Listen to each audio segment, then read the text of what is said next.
नमस्कार, आपण पाहता हिरकणी न्यूज. हिरकणी न्यूज प्रत्येक क्षण ताज्या घडामोडी आणि महत्त्वाच्या प्रत्येक बातमीसाठी नेहमी तत्पर. सोलापुरात धक्कादायक घटना. पित्याने 3 मुलांना विष देऊन स्वतःचे जीवन संपवले.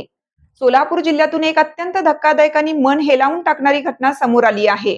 कौटुंबिक वादातून नैराश्यात गेलेल्या पित्याने आपल्या 3 लहान मुलांना विष देत स्वतःचे जीवन संपवल्याची घटना उघडकीस आली आहे.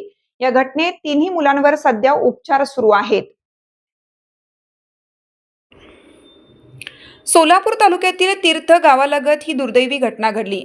भीम वाघमारे असं मृत व्यक्तीचं नाव असून त्यांनी आपल्या 3 लहान मुलांना शेतात नेऊन विष दिल्यानंतर स्वतःही विष प्राशन केल्याची माहिती समोर आली आहे. या घटनेत प्रगती, प्रतीक आणि प्रतीक्षा या 3ही मुलांना तातडीने सोलापूर येथील शासकीय रुग्णालयात दाखल करण्यात आलं असून त्यांच्यावर उपचार सुरू आहेत. यापैकी एका मुलाची प्रकृती चिंताजनक असल्याची माहिती मिळत आहे. प्राथमिक माहितीनुसार भीम वाघमारे आणि त्यांच्या पत्नीमध्ये काही दिवसापासून वाद सुरू होता. पत्नी माहेरी गेल्यानंतर ते मानसिक तणावाखाली होते, अशी माहिती स्थानिकांकडून मिळत आहे. दरम्यान या घटनेची माहिती मिळताच स्थानिकांनी तातडीने मदत करत मुलांना रुग्णालयात दाखल केलं. आपल्या हिरकणी न्यूज चॅनलला लाईक करा, शेअर करा आणि सबस्क्राईब करायला विसरू नका आणि रहा अपडेट.